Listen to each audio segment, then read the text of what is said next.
Ich freue mich, Ihnen Herrn Bruckmayr vorzustellen. Er ist Doktorand am Institut für Orientalistik der Universität Wien. 2007 erhielt er den dritten Preis der Young Scholar Awards des International Institute for the Study of Islam and in the Modern World und beteiligte sich zudem 2008 am Muslim Civilization Abstracts Program der University in London.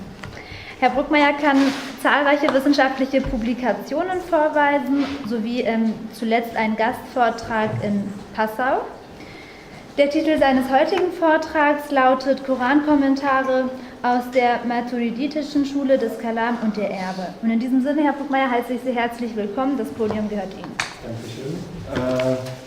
Gäbe es ein Problem mit Vortrag in englischer Sprache, damit auch Herr Schafti folgen kann? Wenn es keine Einwände gibt, I will choose English then, so that everybody can understand. Ich kann nicht verstehen. Achso, that's now difficult. Wir hatten ja heute schon einen englischen Vortrag, also ich glaube, Sie dürfen auch Englisch vortragen. Okay. Also, gerecht. Okay, so sorry about this. Actually, the paper ties in quite well with what went before, so that was a very good selection to group the two papers together. It is a well-known fact that by the time of Ibn Taymiyyah, the affiliation of specific Islamic scholars to specific theological schools was usually leaving a large or an important imprint also on their interpretation of the Quran or on their tafsir. The most prominent examples usually invoked in this regard are Al-Zamakhshari, for example, as a representative of the Mu'tazili school, or on the other hand, if we're looking at the Asharat school, the prime example is probably the Tafsir al-Kabir of Fakhruddin Arazi.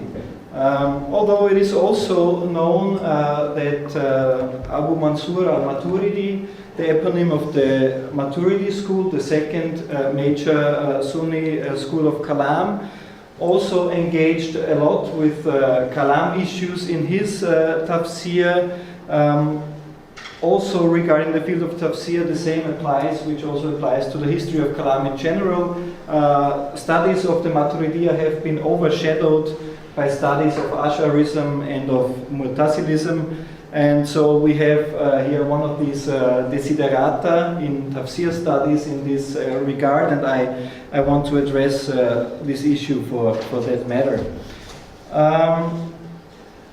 The first point maybe is it is accepted that the Tawilat Ahl al-Sunnah of al-Maturidi has the imprint of his theological thought. However, I never found anything about the existence of other Maturidi works of tafsir, or at least Maturidi influenced works of tafsir.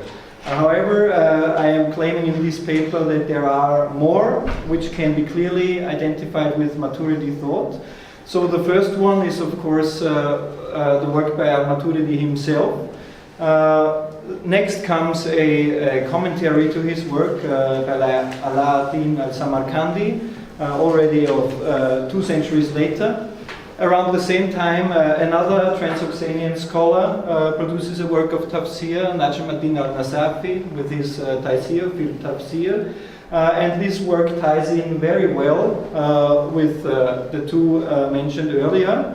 The author in question is not a figure that can easily be disregarded, because al-Nasafi, he wrote a very famous creed, the Al-Aqaid, and in the form of the commentary of Al-Taftazani, his Al-Aqaid became one of the two most widespread Sunni Aqidas in the whole Muslim world, we could say for centuries, and especially in the Hanafi part of the Muslim world, it was certainly the most widely distributed Aqidah for centuries.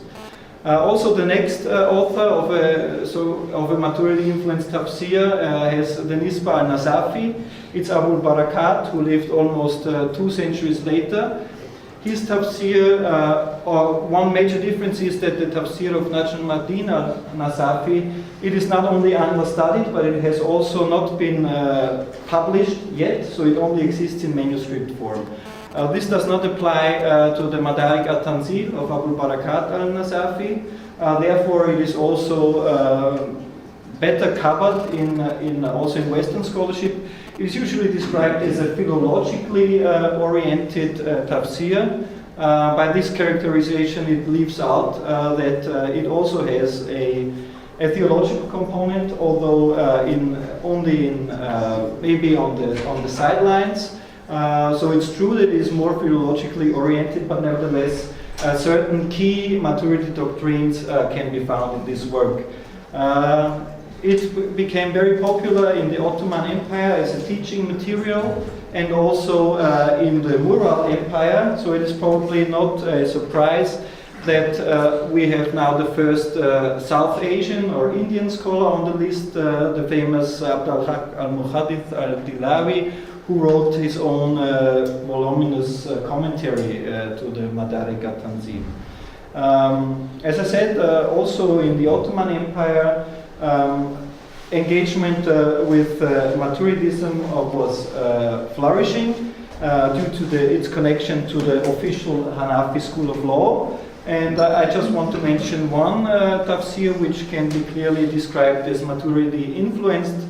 This is the Ruh al-Bayan of Ismail Haqqi al-Bursawi, which is usually characterized as a Sufi tafsir, which is true, but nevertheless also here we find certain key Maturidi doctrines. One other issue I want to stress is that all the authors of these so-called Maturidi tafsirs, they also left works of Maturidi Kalam or Usul ad-Din or Aqidas, whatever. Of course, the prime example again is Al-Maturidi with his Kitab al-Tawhid, the opus magnum of Maturidism, if you will. Then Al-Samarkandi, he wrote Mizan al-Usul, which is actually not a Kalam work, but a work of Usul al-Fiqh. However, Kalam positions were not only influencing tafsir, but also Usul al-Fiqh. So it is not really a surprise that Al-Samarkandi includes in its opening chapters extensive theological discussions along Maturidi lines. I already mentioned the Al-Aqaid of Najm al-Din al-Nasafi. Abu Barakat, he wrote a very similar work, the Unda fil Aqaid, which is with its own commentary, Al-I'timad, and he also produced a widely distributed work of Hanafi Usul al-Fiqh, the Kashf al-Asrar, which also includes a short theological discussion. Also, Ismail Haqqi, he left another work which exhibits his synthesis of Sufi thought and Kalam with his Kitab al-Najat. So, of course, now we have to turn to the question, what are the already often invoked so-called key Maturidi doctrines? This is in German, unfortunately, but I'll describe in a moment. And the first one already ties into the preceding paper. One important issue was to legitimize engaging in Tawil at all and to define what Tawil means, and we heard about this, so I won't go into the details how Al-Maturidi sees it in this regard. I just want to mention that Al-Maturidi, he postulates that there is a difference between tafsir and between Tawil, and that tafsir is of a higher epistemological value and is therefore the prerogatives of the Sahaba, whereas Tawil is more what we would call Deutung in German, or finding the best of a few possible meanings to the word, and this is the prerogative of the ulama, the scholars. Of course, the Tawil issue, as we saw, is closely connected to the issue of the Mutashabihat. the ambiguous verses, if you will. In this regard, the Maturidi school opted for Tawil, so it is usually tried to give a metaphoric meaning. So in this case, for example, God's throne is not something which he can actually sit upon, but it rather refers to his power or something in that respect, or the kursi is described as his ilm, and similar cases.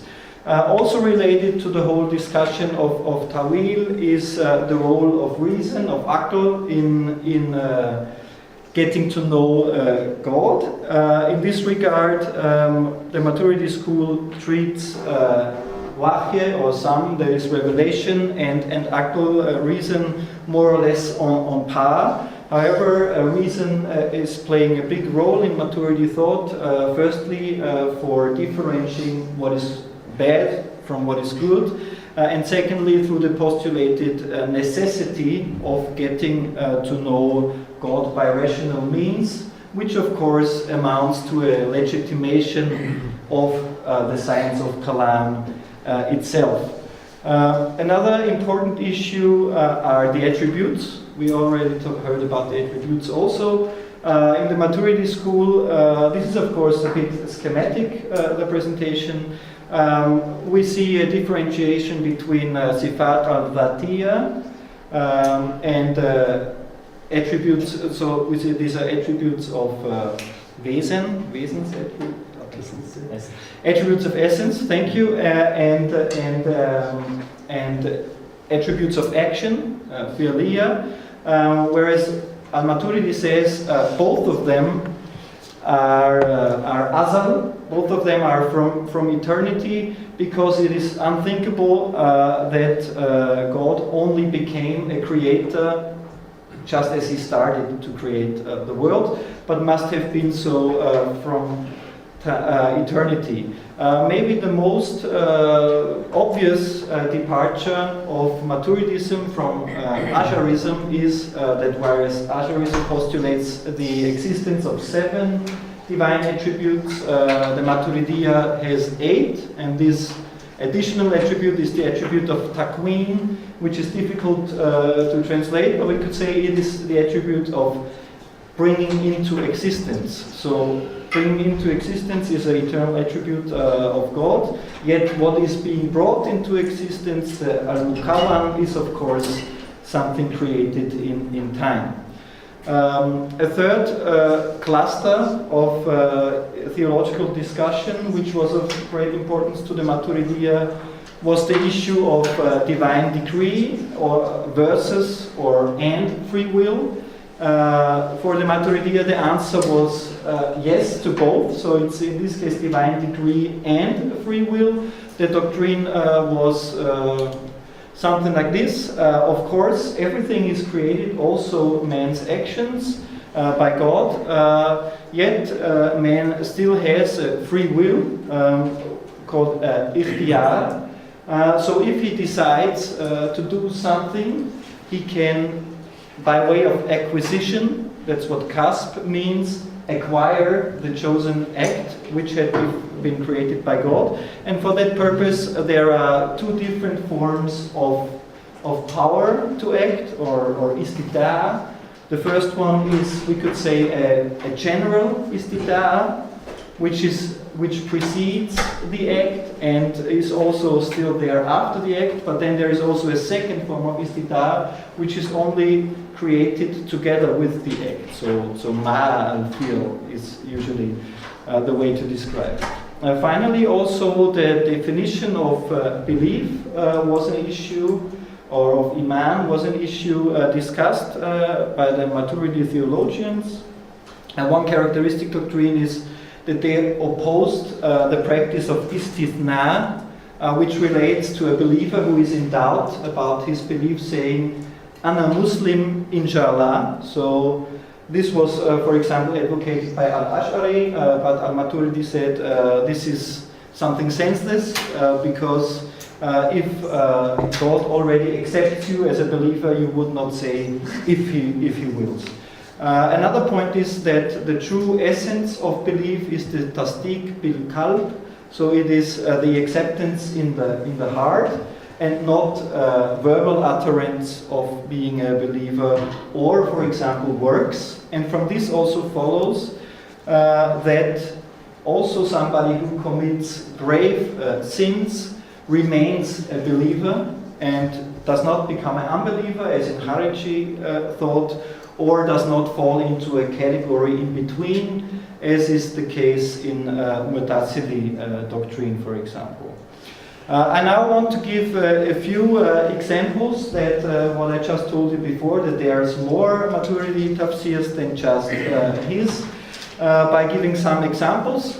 This first one relates to the discussion of istida, and the first kind of istida which I described, which Al-Maturidi calls the istida al-asbab wa al-akhwal, which already precedes the act. It relates, the whole discussion here relates to verse 42 of Surah number 9, on the part which says, if we had been capable, we would have gone out with you, which means to go out with you to fight. And Al-Maturidi uses this verse to argue that there exists, it's here, see, in the fourth from last line, he begins, but we say first, he refutes a Maturidi position, a Mu'tazili position, so he says, but we say istida is of two kinds. There is the istida al-asbab wal-akhwal, and so that is the istida of means and conditions. And on the other hand, there is also the istida al-af'al, and this is the second kind of istida, and he says that the istida al-asbab wa-akhwal, it can precede the act, so it is the kind of istida everybody is born with. Yeah, and it has to be differentiated from the istida al-af'al. If we're looking at the same section in the Taysir of Najmuddin al-Nasafi, I'm quite sure it cannot be read in the back rows. So I have to tell you, and you have to believe me. Al-Nasafi is not taking much time to engage in any difficult explanations or discussions. He is very straightforward. He just says that the istida which is meant is a salamat al-alalat, so it means that what the tools one has been given by God, they are functioning, and that the istida meant is the istida al-asbab, and that it precedes the act. So it is a very much condensed, straightforward expression of Maturidi doctrine. The second quotation I selected refers to the second kind of istida, the kind of power to act which is only created together with the act. It relates in this case to verse 11:20, which says they could neither hear nor see. Al-Maturidi first explains two Mu'tazili theories. The first one is that they were actually perfectly able to see and hear the people in question, but they were consciously disregarding revelation. The second Mu'tazili doctrine theory is again that they were perfectly able to hear and see in a physical sense, but they could not grasp the meaning of revelation. To this, in the last paragraph, Al-Maturidi responds. I'm not going into the detail, but he takes it as an opportunity to describe his second form of istida. So he says, this for us, this istida is the istida al-fil, so the one which is created with the act, and not the istida al-akhwal, which he described earlier on, and that it is only effectuated together with the act. So again, the comparison with the Taysir of Najmuddin al-Nasafi.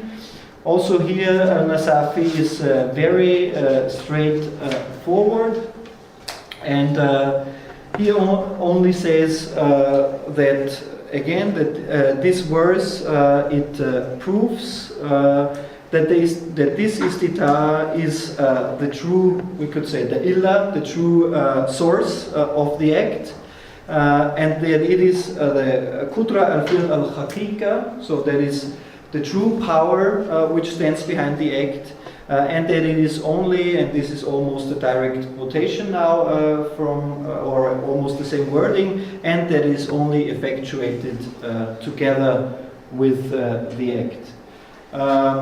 Another example, looking at another tafsir and another issue. I already mentioned the issue of istithna, saying ana Muslim inshallah. This is refuted by al-Maturidi with recourse to verse 285, which says they are believing in God, in His angels, in His books, and in His prophets, without making a distinction between them.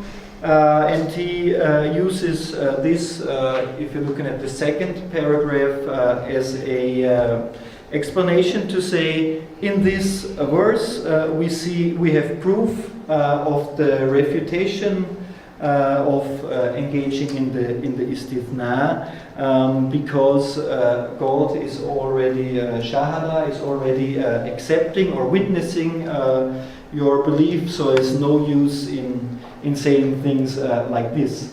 If we're now looking at the Madarik al-Tanzil of Abul Barakat al-Nasafi, he's also completely taken over this point, and he also says this ayat proves with the Budlan, how do you say, the purposelessness of the istithna in matters of belief. And he even includes in the next sentence another key maturity doctrine, and he says he connects this also to the issue of if the person commits a grave sin, is still a believer. So he follows up on this and says, and it also shows that the murtakab al-kabair, the one who commits a grave sin, has his belief left intact, basically. So it stays with him, he does not become an unbeliever. Finally, the last example, so that we can also get to Ismail Haqqi. The last example is, again, a very important maturity issue. I already talked about the divine attribute of takween, of bringing into existence.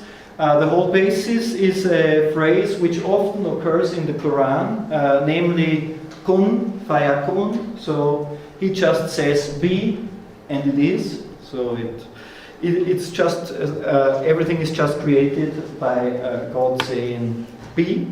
And this is taken as the basis of the maturity doctrine to argue that takween is a distinctive divine attribute, and also a one which he has from eternity. This is discussed by Maturidi in these two paragraphs. First, he introduces the notion of takween and its timely and the dichotomy to the timely al-mukawan, the thing that has been brought into existence and is part of the timely material world. And yeah, that's the point he makes.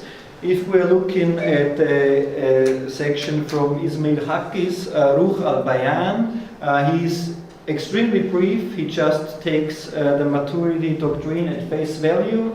So he just, it's only the last 5 words of this paragraph. So he introduces the term takween, and then he says, وَهُوَ صِفَاتْ al-asaliyah. So he just says, this is takween, and it is an eternal attribute.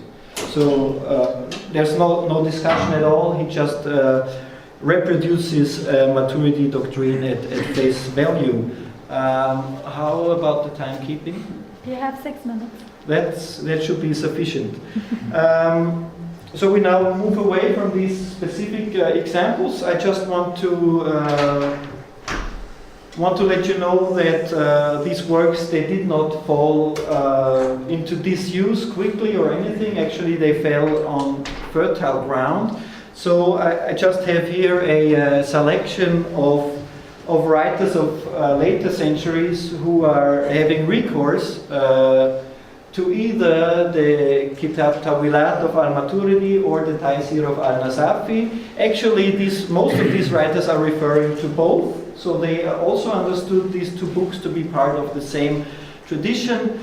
First off, we have Sadr al-Sharia al-Thani, another Transoxanian Maturidi scholar, who is, however, particularly famous for his widely distributed works of Usul al-Fiqh, especially al-Tawdih. And so, even though it is a work of Usul al-Fiqh, the al-Tawdih is mentioned very often in Ottoman theological discussions of later centuries, because it was studied in most madrasas. So it was often not the Kalam works or not al-Maturidi himself, but Maturidi discussion in these Usul al-Fiqh works by Sadr al-Sharia al-Thani, which came to feed into the discussion. The second one is also a well-known Ottoman scholar, or not also, but is a well-known Ottoman scholar, Ibn Kemal Pasha. Then we have 3 authors of works which are comparing differences between Maturidism and Ash'arism. Especially the first one, Kamal ad-Din al-Bayadi, a Ottoman scholar of Bosnian descent. He is drawing on the 2 mentioned tafsir works very extensively. So in his Isharat al-Maram, he cites the Tawilat like 8 times and the Taysir even more often. If I have missed something, 15 times. Then also noteworthy is Murtada al-Sabidi, who actually was an Indian scholar, but was a very international scholar. So he came from India, studied in Yemen, studied in Medina, finally settled down in Cairo, and he produced a two very massive works, a very important dictionary and a very voluminous commentary on the Ihya Ulum ad-Din of Al-Ghazali, so a commentary to one of the most important works of Islamic history. And this is the Itkhaf al-Sadat al-Muttaqin, and it also has ample recourse in its theological sections on Maturidi doctrine, and including on the Tawilat and also on the Taysir of Al-Nasafi. The next one, Khalil al-Yamani al-Hanafi al-Najari, is completely unknown. I just included him to show you also the geographical breadth of, let's say, the Maturidi network. So we have Ottoman scholars, Indian scholars, and even Hanafi scholars in the Yemen engaging with this tradition. Then the next one is also a rather interesting figure, Mahmoud al-Alusi. He is sometimes claimed as a early or as a proto-Salafi or representative of modern Salafism. In fact, al-Alusi he escapes easy categorization, I would say. This is also mirrored in his education. He had Salafi-minded teachers, but also very traditionally inclined teachers. Also, his sons diverged in these 2 different directions when they became famous scholars. And also his tafsir, the Ruh al-Ma'ani, starts, I think, with the goal to present the synthesis of Sufi approaches, of traditional Kalam approaches, but also already some new Salafi approaches, and it gets more Salafi as it continues, because it took him 15 years to write it, so there was some progression in his thought. And right at the beginning, he, for example, already invokes al-Maturidi by quoting his definition of Tawil. So that's a rather important issue, of course, in the introductory chapter to a tafsir. Another one which should maybe be mentioned is Zahid al-Kawthari, who was the adjunct to the last Sheikh al-Islam of the Ottoman Empire, and after they both lost their positions, he actually became a bitter enemy of Mustafa Sabri, the last Sheikh al-Islam, because Mustafa Sabri, he wrote a work in which he basically departed from Maturidi teachings to embrace the Ash'ariyya, and this was severely attacked by Zahid al-Kawthari, and al-Kawthari in turn became very important in the re-emphasis of Maturidi thought in India through his contacts to the Deobandi school. One Indian scholar who also cites Tawilat, for example, is Abul Hassan al-Nadwi. I also have some examples for the other tafsirs mentioned, but I think time is over, so I'll leave it at this.